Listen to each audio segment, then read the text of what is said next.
Hello everybody, my name is Nootmad and welcome back to another Borderlands 3 video. Now today we're going to be going over my BFG Iron Bear build version 2.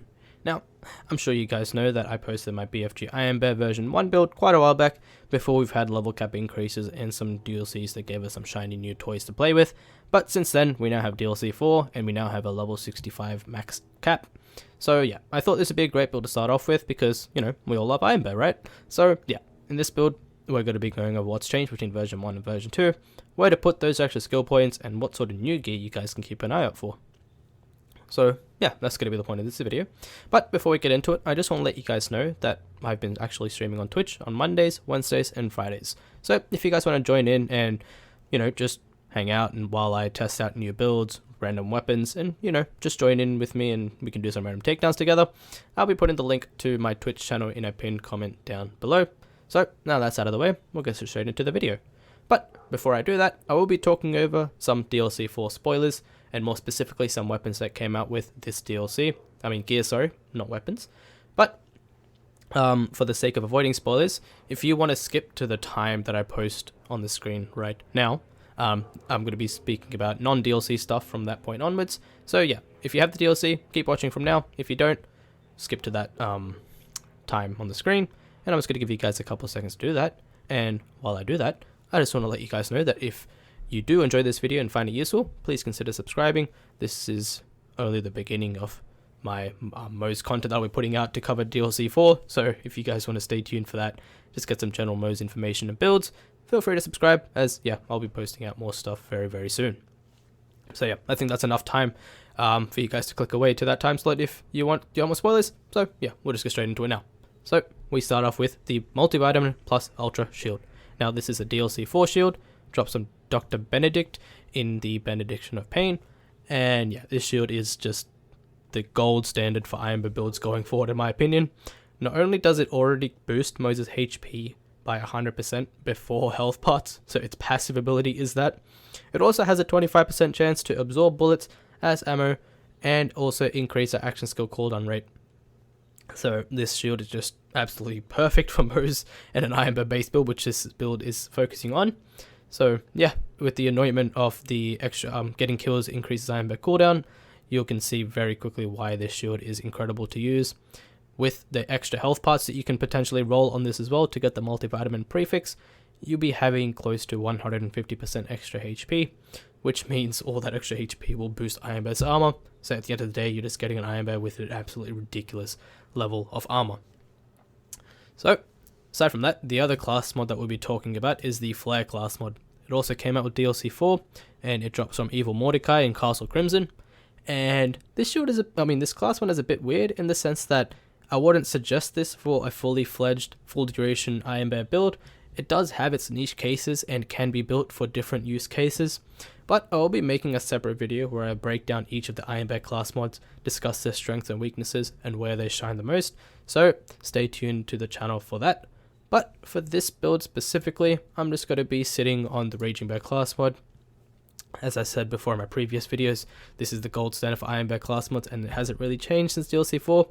All the Flare class mod has done is just increased our options for choices. So yeah, that's the spoiler talk out of the way. So I'll just rehash this. For the class mod, we'll be using the Raging Bear class mod. As we all know, we already know what it does. When Iron Bear kills an enemy, you get decreased fuel usage, and whenever Iron Bear takes damage, it gains increased damage. Now this gives us an extra 50% damage cap for the Raging Bear class mod, which is really solid, and combine that with splash damage rolls and the action skill damage stat roll as well in this class mod, and you can really boost your damage by a ton. As far as the shields we're using, if you don't have DLCs, the Mendel's multivitamin shield is always a solid pick. You can get it very early on in Athenas, and with the anointment of the extra kills gives Iron Bear cooldown, very useful. And yeah, which is a very top shield to use, always been a solid pick, but now there are better options. If you do have DLCs, I also recommend trying to get the Old God shield if you have DLC 2. It's a really solid shield. With the extra health parts as well, you can boost your health by a bunch. And you can also increase your elemental damage too, which is always nice to have. As far as the grenade goes, I suggest a Mervtacular Cryo Hex with the Iron Bear Grenade Spawn Anoint. Now this isn't, I guess, super optimal, but it is a lot of fun. It does help to freeze enemies, so you get sort of crowd control, especially when you got enemies jumping on you in Guardian Takedown. This does have a very high cryo efficiency, which means you can freeze them pretty fast, so that's why I'd recommend that. Of course, you can always use the standard CMT grenade with on grenade throw. There's nothing stopping you from doing that. It does help a lot for Moze to stay alive, because you can get your vampire procs and keep your HP up at all times. So that's what I would suggest. And as far as the relic goes, we got ourselves the Snowdrift Victory Rush, with stat rolls like area effect damage and anything else that will buff Moze herself, just because Iron Bear doesn't actually scale from any of the relics, so Iron Bear won't be getting the Victory Rush. He can't stack Pearl at Neverwell Knowledge damage, so this is mostly just for Moze, so we just obviously use whatever relic is best for Moze, and that's why I use Snowdrift Victory Rush. You guys already know why I love this, so I'm not going to speak much else about this. So yeah, that's the 4 focal gear pieces out of the way. Now, as far as the weapons go for this build, I'm not really going to suggest anything in particular. Just use whatever guns do a decent amount of damage and you enjoy using. This is mostly focused on Iron Bear, so yeah, the weapons used for Moze is just entirely personal preference. My personal favorites would be things like the Plague Bearer, a few of the DLC 4 weapons, which I'm not going to go over just yet. The recently buffed Chaos has been a ton of fun. And yeah, basically just use whatever weapons you guys enjoy. So that is all the gear out of the way, and we'll just get straight into the skill tree. So ranking in top place, we have our Bottomless Mag skill tree, and there's nothing too special here. We have our Darker Bear to give ourselves extra damage when we exit Iron Bear, and we can jump back in to boost Auto Bear damage. We have Cloud of Lead to help with our ammo economy, same with redistribution. And we have Scorching RPMs and Specialist Bear to give us extra Iron Bear damage. This is an Iron Bear build at the end of the day, so picking these skills just makes sense. Now, moving on to the Demolition Woman tree, and once again, there's nothing too special, but I'm sure a few standout things you guys might have noticed is the single point in Means of Destruction and the single point in Pull the Holy Pin. Now, the reason why I did that is because maxing those skills out on an Iron Bear build is entirely useless. It's a waste of skill points. You're better off putting it in cooldown, Iron Bear damage, and splash damage skills instead, or even extra points in Vampire to keep Iron Bear alive. However, from my testing, I found 3 points is more than sufficient, especially if using high splash weapons, because it is a percentage of the damage. So that's why I picked that.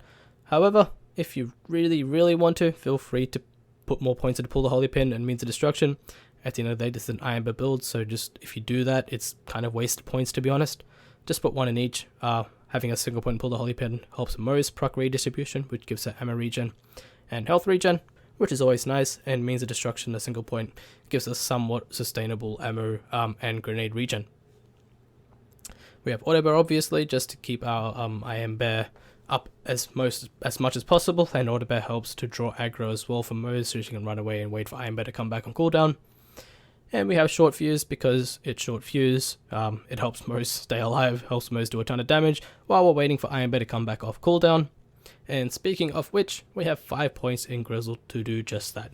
Now, we've already gone over multiple times why Grizzled is far better than Explosive Punctuation, so try not to put Explosive Punctuation points in here. Of course, if you really want to optimize your cooldown, you can put a single point into Explosive Punctuation, but no more. Any other extra points is wasted. So that's basically that. And now we have Shield Retribution. Now, this tree, once again, is nothing too special. We spec'd enough just to get Corrosive Saber. So we have our typical Drowning and Brass, we have Experimental Munitions, and Full Cannon Whoop-Ass. Of course, that's not really that useful, but there's no else better to put the point, so that's why I just put it there. So that's the skill tree out of the way. And as far as the hard points you guys use, which is the Iron Bear weapons, realistically, a lot of them are actually really good now, so feel free to use whatever you want. However, if you want maximum mobbing damage, I recommend dual capacitive armatures. But if you're having trouble staying alive, so if you're in, for example, the Melee 1 takedown or Guardian takedown, just use an extra Corrosive Saber round paired with the capacitive armatures. Or alternatively, you can always use the unaugmented Vanquisher rocket pods, or target softening and nuke, Hammer Down Protocol, or even the exploding bullets from Bottomless Mags. There's really a lot of variety with the weapons you can use, so if you like miniguns, you have that option. If you like grenade launchers, you have that. If you like big old railguns, you have that option too. So yeah, that's about it for the build. I hope you guys found it useful and enjoyed it. If you did, do let me down in the comments below, and as well, if you have any questions, leave them down in the comments below as well. But with that, I hope you guys enjoyed the video. take care of yourselves, and I'll see you guys in the next one. See ya.